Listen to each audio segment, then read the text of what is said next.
responsabilité qui repose sur chacun de nos États. Mon pays, avec les autres pays du bassin du Congo, qui constituent ensemble le deuxième réserve forestière mondiale, sont outillés à travers la Commission des forêts d'Afrique centrale pour contribuer à l'amélioration de la qualité de vie sur notre planète. Pour sa part, mon pays entend tenir tous ses engagements, à commencer par la ratification en cours de l'accord de Paris. Monsieur le Président, à l'instar de la paix, la stabilité politique constitue pour nous un objectif constant de politique intérieure. Dans cette optique, depuis près d'une année, nous avons recouru au dialogue qui pour nous est un mode permanent de règlement des différends politiques.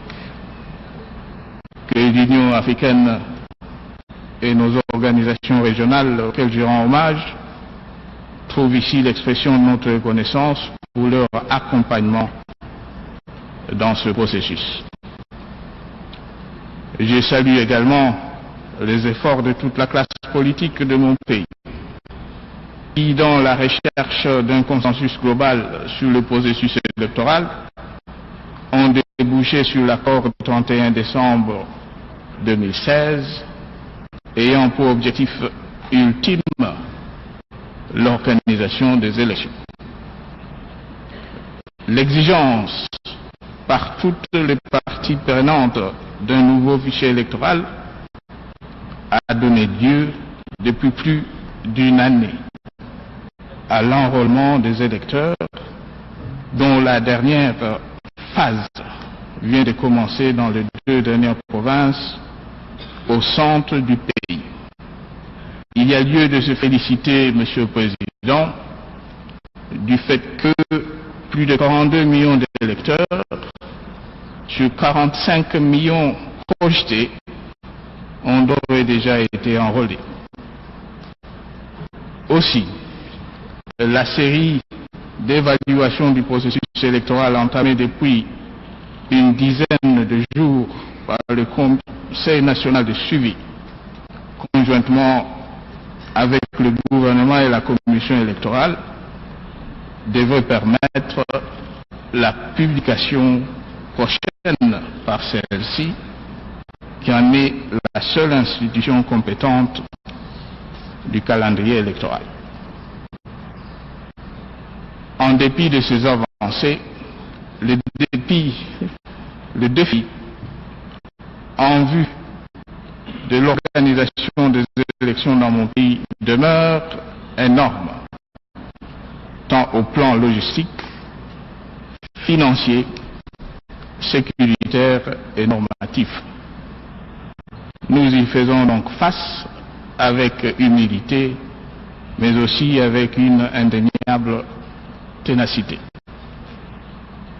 Vu toutes ces avancées, j'affirme que le cap vers les élections crédibles, transparentes et apaisées est définitivement fixé et que notre marche dans cette direction est irréversible. Le tout sans ingérence extérieure ni dictat quelconque.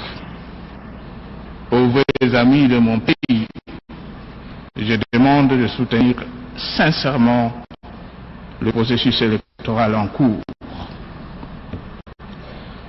Monsieur le Président, la Charte des Nations Unies nous impose des obligations dont le respect conditionne l'émergence d'un monde meilleur. C'est la raison pour laquelle la République démocratique du Congo maintient le dialogue stratégique avec les Nations Unies sur l'avenir de la MONUSCO. Conformément à la résolution pertinente du Conseil de sécurité des Nations Unies. Cette revue stratégique devra déterminer le rythme de réduction de la force de la MONUSCO jusqu'à son retrait total. Il est clair qu'après 20 ans, après son déploiement, la force onusienne ne peut nourrir l'ambition de rester indéfiniment dans mon pays, ni d'y exercer son mandat avec le même format et sans tirer les leçons des faiblesses constatées. Ce qui nous importe et qui devait être important aux yeux de tous, c'est la crédibilité de notre organisation et l'efficacité effective de l'apport de troupes onusiennes sur le terrain. Voilà pourquoi depuis plusieurs années, nous exigeons le redimensionnement de la force de la MONUSCO au regard de missions devenues dynamiques et la réorientation des moyens ainsi dégagés vers la satisfaction de nos besoins de développement. En ce domaine, comme en d'autres, nous n'entendons pas transiger avec le respect dû à la souveraineté de la République démocratique du Congo, tel que garanti par la charte de notre organisation.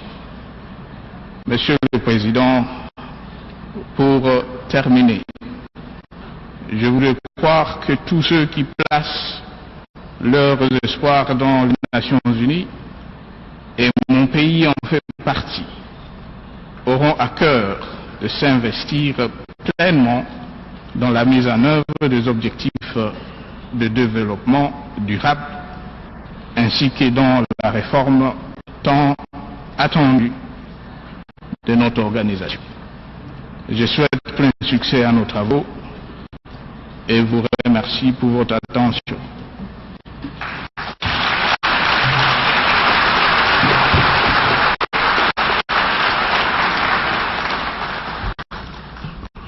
On behalf of the General Assembly, I wish to thank the President of the Democratic Republic of the Congo for the statement just made. May I request representatives to remain seated while we greet the Head of State.